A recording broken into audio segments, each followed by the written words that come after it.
वीरेंद्र शास्त्री जैसा आदमी कहीं आज खड़ा होने लायक नहीं होता अगर वो जाति से ब्राह्मण नहीं होता। ना वो आदमी पढ़ा लिखा है, ना उसके पास में कोई योग्यता है, ना उसके पास में कोई कुशलता है कि उसने कोई डिप्लोमा किया, डिग्री किया, कुछ किया होता। आज उस व्यक्ति को अगर आप देखेंगे, जिस तरह से करोड़ों लोग बेरोजगार हैं हमारे समाज में, हमारे देश में, तो वैसे वो कहीं बेरोजगार घूम रहा होता, उसको कोई काम नहीं मिलता। लेकिन क्योंकि जाति से ब्राह्मण है और हिंदू राष्ट्र की बात कर रहा है, तो ऐसे पाखंडी लोगों को बढ़ावा मिलता है, मीडिया भी उसको बढ़ावा देती है। ऐसे लोग जो दावा कर रहे हैं कि हम हिंदू राष्ट्र बनाएंगे, ऐसे लोग देशद्रोही आतंकवादी लोग हैं। आतंकवादी क्या बोलते हैं? आतंकवादी बोलते हैं कि भाई हम देश के संविधान को नहीं मानते, हम देश में समानता को नहीं मानते, हम देश के टुकड़े करेंगे। ये यही तो बोल रहा है कि देश के टुकड़े करेंगे। तो मेरी नज़र में कोई भी व्यक्ति जो देश के संविधान का विरोध करता है, मैं तो उसको देशद्रोही व्यक्ति बोलूँगा। वो एंटी नेशनल व्यक्ति है, वो देशद्रोही व्यक्ति है। वीरेंद्र शास्त्री जैसे लोग जो हैं वो बाबा साहब डॉक्टर अम्बेडकर के पैरों की धूल के कण के बराबर भी नहीं है। मतलब आप कहें कि वो जो धूल है जहाँ उनका पैर पड़ा, उसका एक कण भी नहीं है। ऐसे व्यक्ति कोई औकात नहीं रखते हैं। आप ठीक, आप मीडिया आपका है, सरकार आपकी है, तंत्र आपका है, तो बड़े बड़े होर्डिंग लगा लीजिए, बड़े पंडाल लगा लीजिए। लेकिन आज जिस तरह से बाबा साहब को याद किया जाता है, क्या इनके किसी व्यक्ति को कोई याद करता है क्या दुनिया में? आज का दिन देखो बहुत इमोशनल करने वाला दिन है। आज हमारे जो परम पूज्य बाबा साहब डॉक्टर अम्बेडकर थे, वो सोए और फिर उठे नहीं। तो एक युग कांत हुआ हमारे लिए, लेकिन उन्होंने जो काम किया था उसकी बदौलत आज हम सब तरह की सुविधाएं ले पा रहे हैं, अच्छी ज़िंदगी जी पा रहे हैं। तो उन्होंने अपनी आखिरी सांस तक भी जो है हमारे लिए काम किया। हम उनके कर्जदार हैं और उनको नमन करते हैं कि बाबा साहब डॉक्टर अम्बेडकर, आपने अपना पूरा जीवन हमारे लिए लगाया। अगर आप भी समाज के बाकी लोगों की तरह ऐशोआराम की ज़िंदगी जीते, विदेश से पढ़ के आए थे, मिनिस्टर थे, मज़े कर सकते थे ज़िंदगी में, लेकिन उन्होंने त्याग का रास्ता चुना और समाज को आज इस मुकाम पर पहुंचाया, तो आज हम उन्हें नमन करते हैं। और सभी जो लोग हैं वो उसको याद रखें कि बाबा साहब डॉक्टर अम्बेडकर ने क्या काम किया है। ये बहुत इम्पोर्टेंट है। आप सोचिए कि एक व्यक्ति बाबा साहब डॉक्टर अम्बेडकर, उस समय वो अकेले किस कदर लड़े होंगे कि जो विरोधी हैं आज भी उनकी मूर्तियाँ तोड़ते हैं। तो उस समय जब वो जीवित थे और वो आंदोलन कर रहे होंगे, तो उस समय कितना कुछ झेल रहे होंगे कि आज मूर्तियों से भी लोग नफरत करते हैं। बाबा साहब ने संविधान पूरे देश के लिखा, टारगेट एक ही बिरादरी को करते हैं, मनवादी लोग, SC ST को। देखो, बाबा साहब ने तो अगर बदला लेना होता, उन्होंने एक लाइन बोली, उनका कहना था अगर मैं गलत रास्ते पर निकल जाता तो मैं तबाही मचा देता। वो इतने इंटेलेक्चुअल थे, वो इतने शानदार प्रभावशाली व्यक्तित्व थे। अगर वो भी किसी मुस्लिम लीग की तरह या हिंदू महासभा की तरह अलग दलित राष्ट्र की मांग करने लगते या अलग से दलितों के लिए मुल्क मांग लेते, तो इस मुल्क के टुकड़े हो जाते। लेकिन बाबा साहब डॉक्टर अम्बेडकर ने कहा कि हम सबसे पहले और सबसे आखिर में भारतीय हैं, और उन्होंने भारत को अपना मुल्क माना।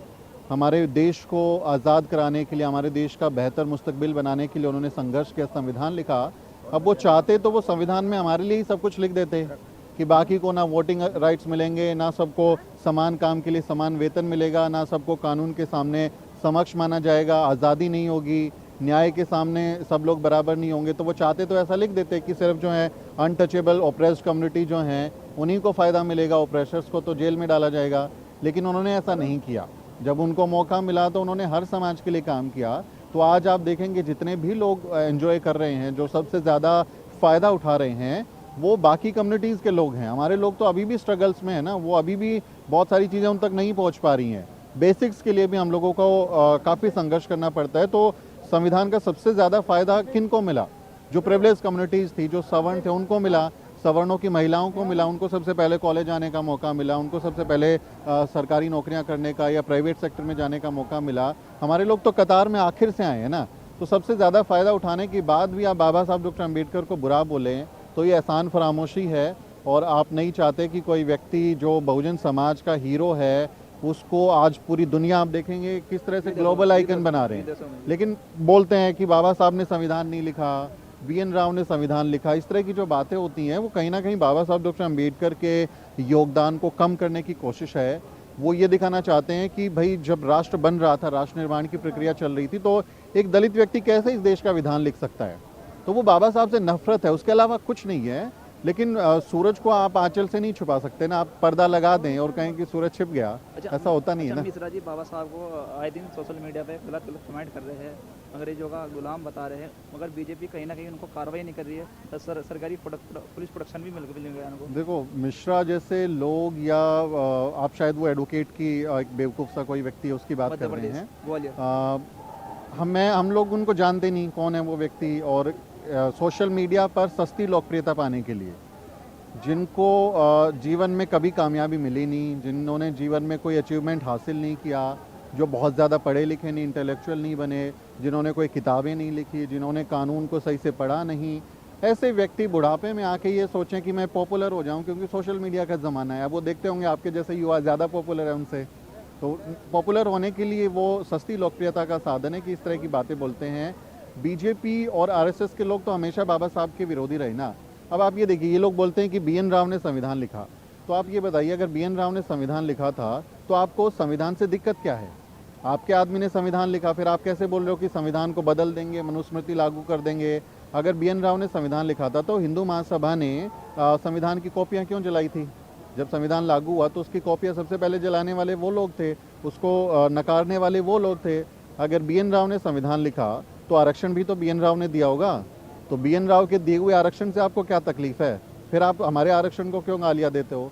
तो आप कहते हो कि आपके आदमी ने लिखा, और मान आप एक भी नहीं रहे उस आदमी की। हमारे चलो हम मान लिया कि नहीं लिखा, आपके आदमी ने लिखा ना, तो उसकी बात तो मानो। जो संविधान में चीज़ें लिखी हुई हैं उसका पालन तो करो। ये बेशर्मों की फौज है जो बाबा साहब को उस ज़माने में भी बहुत उन्होंने उनके खिलाफ कैंपेन चलाया, उनको बदनाम करने की कोशिश की। अब आप देखिए, आप दुनिया के किसी मुल्क में जाएंगे, अभी ऑस्ट्रेलिया सिडनी यूनिवर्सिटी में बाबा साहब का स्टैचू लगा, आप जाएंगे वहाँ अमेरिका में कई यूनिवर्सिटीज़ में जाएंगे, कोलंबिया में जाएंगे, ब्रेंडाइस में जाएंगे, आपको वहाँ बाबा साहब के जो हैं स्टैचूज़ मिलेंगे। जर्मनी में जाएंगे, लंदन में जाएंगे, वहाँ कहीं पे दिखता है बीएन राव का कोई फोटो भी लगा हुआ दिख जाए? यूनाइटेड नेशंस ने, अभी यूनेस्को ने फोटो लगाया बाबा साहब का तस्वीर, बीएन राव का क्यों नहीं लगाया भाई? धीरेन्द्र शास्त्री हिंदू राष्ट्र बनाने को निकले हैं, क्या कहेंगे इसके बारे में? धीरेन्द्र शास्त्री जैसा आदमी कहीं आज खड़ा होने लायक नहीं होता अगर वो जाति से ब्राह्मण नहीं होता। ना वो आदमी पढ़ा लिखा है, ना उसके पास में कोई योग्यता है, ना उसके पास में कोई कुशलता है कि उसने कोई डिप्लोमा किया, डिग्री किया, कुछ किया होता। आज उस व्यक्ति को अगर आप देखेंगे, जिस तरह से करोड़ों लोग बेरोजगार हैं हमारे समाज में, हमारे देश में, वैसे वो कहीं बेरोजगार घूम रहा होता, उसको कोई काम नहीं मिलता। लेकिन क्योंकि जाति से ब्राह्मण है और हिंदू राष्ट्र की बात कर रहा है, तो ऐसे पाखंडी लोगों को बढ़ावा मिलता है, मीडिया भी उसको बढ़ावा देती है, जो उनके समाज के लोग हैं वो भी उसको बढ़ावा देते हैं, तो उसको ओवरनाइट हीरो बना दिया। आप उसके पुराने वीडियो देखो कैसे कितनी दरिद्रता की स्थिति में है, लेकिन आज वो चार्टर प्लेन से चलता है, वो 1-1 लाख की जैकेट पहनता है। तो किस वजह से? सिर्फ अपनी जाति की वजह से, और अपने जो उसके समाज के लोग हैं वो उसको बढ़ावा देते हैं, पाखंड को बढ़ावा देते हैं। ऐसे लोग जो दावा कर रहे हैं कि हम हिंदू राष्ट्र बनाएंगे, ऐसे लोग देशद्रोही आतंकवादी लोग हैं। आतंकवादी क्या बोलते हैं? आतंकवादी बोलते हैं कि भाई हम देश के संविधान को नहीं मानते, हम देश में समानता को नहीं मानते, हम देश के टुकड़े करेंगे। तो ये यही तो बोल रहा है कि देश के टुकड़े करेंगे। तो मेरी नज़र में कोई भी व्यक्ति जो देश के संविधान का विरोध करता है, मैं तो उसको देशद्रोही व्यक्ति बोलूँगा। वो एंटी नेशनल व्यक्ति है, वो देशद्रोही व्यक्ति है। वो व्यक्ति जो कहता है हिंदू राष्ट्र बनाऊंगा, ऐसे लोगों से सवाल पूछा जाना चाहिए ना कि आप कोई हिंदू गाँव बना दो, आप कोई हिंदू गाँव बना के दिखाइए ना, जहाँ पर आप सब लोग बराबरी से रहें। बराबरी का मतलब आप समझते हैं, वो ये ना हो ना कि अच्छा जैसे वो गांधीयन आइडिया है कास्ट का कि सब आप अपनी जाति का काम करें, अनटचेबिलिटी खत्म कर दो, लेकिन सब आप अपनी जात का काम करें, यानी तुम ब्राह्मण हो, तुम पढ़ो लिखो, तुम आगे बढ़ो, हम लोग तुम्हारी सेवा करें, आपस में रोटी बेटी का संबंध ना हो, आपस में हमारा कोई व्यवहार ना हो। तो एक आदर्श आप एक हिंदू गाँव बना के तो दिखाइए। बाबा साहेब डॉक्टर अम्बेडकर ने कहा कि हिंदू धर्म उस दिन खत्म हो जाएगा जिस दिन इसकी जाति व्यवस्था खत्म हो जाएगी। क्योंकि जो फाउंडेशन, आपको इमारत आप देखेंगे, किसी इमारत को आप जब बनाते हैं कई मंजिल का, उसकी नींव होती है। तो जाति व्यवस्था, वर्ण व्यवस्था हिंदू धर्म की नींव है, और आप नींव हटा देंगे तो वो भरभरा के इमारत गिर जाएगी। भारतीय जनता पार्टी ऐसे लोगों पे कार्रवाई क्यों नहीं कर रही है जो संविधान के अकॉर्डिंग कार्रवाई, चाहे मिश्रा जी हो, चाहे धीरेन्द्र शास्त्री हो, पता नहीं कितने ऐसे बाबा है 25-26 साल के, ऐसे लोग समाज में गलत फहमी का शिकार हो रहे हैं। तो सरकार उनके खिलाफ कार्रवाई क्यों नहीं कर रही है? सरकार तो खुद चाहती है ना, वो तो चाहती है कि समाज मूर्ख बना रहे, समाज में जो लोग हैं वो इस तरह के पाखंड में फंसे रहें, वैज्ञानिक चेतना लोगों में ना आए, इस तरह के पाखंड में फंसे रहेंगे तभी तो उनकी दुकान चलेगी, तभी तो वो जो है देश में बेवकूफ़ बना पाएंगे, अपने राज लेके आ पाएंगे। तो सरकार बीजेपी की हो या फिर कोई दूसरी पार्टी की हो, वो इस तरह का बढ़ावा देती है, और वो चाहते हैं कि लोग उसी भ्रम जाल में फंसे रहें।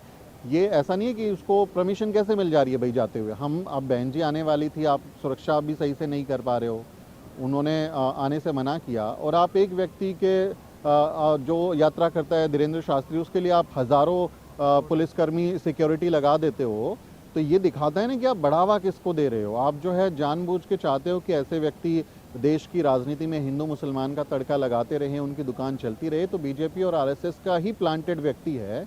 लेकिन हमारी नज़र में हम ये देखेंगे कि जब से भारत में संविधान लागू हुआ है, कितने लोगों ने कोशिश की संविधान को ख़त्म करने की। धीरेन्द्र शास्त्री जैसे लोग जो हैं वो बाबा साहब डॉक्टर अम्बेडकर के पैरों की धूल के कण के बराबर भी नहीं है।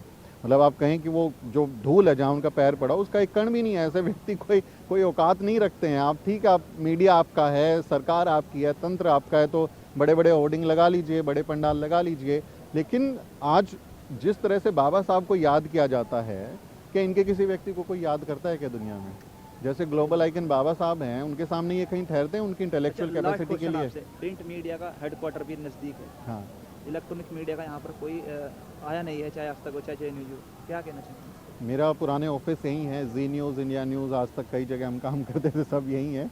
तो मैं उनको और करीबी से जानता हूँ कि वहाँ कौन बैठे हुए लोग हैं। जहाँ आप नहीं होते वहाँ आपकी कोई बात नहीं करेगा। मनुवादी मीडिया, ये पूरा जो फिल्म सिटी जहाँ पर ये बैठा हुआ है, ये पूरी फिल्म सिटी की ज़मीन बहन जी ने दी हुई है।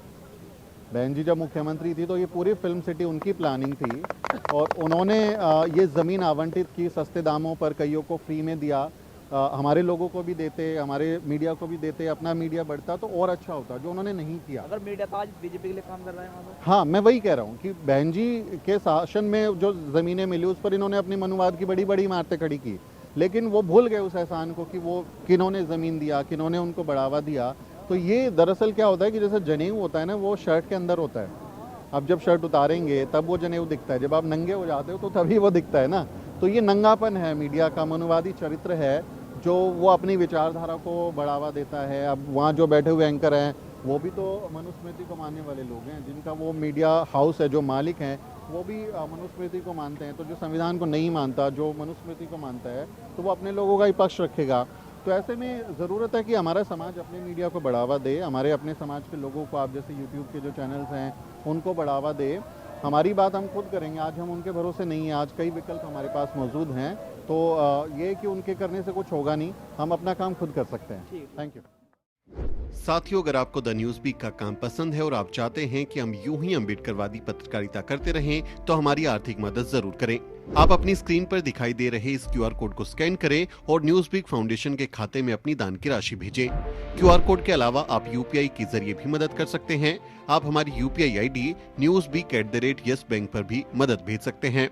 इसके अलावा आप हमारे अकाउंट में भी मदद भेज सकते हैं। खाते का नाम है Newsweek Foundation, account number है 02358800000640। IFSC कोड है YesB 0000235। बैंक का नाम यस बैंक है और ब्रांच है नेहरू पैलेस, दिल्ली। आप डोनेशन के एवज में इनकम टैक्स में भी छूट पा सकते हैं। डोनेशन की रसीद पाने के लिए ट्रांजैक्शन का स्क्रीनशॉट हमें भेजें। टाइप करें डोनेशन स्पेस आपका नाम और हमें 8595794224 पर व्हाट्सएप करें।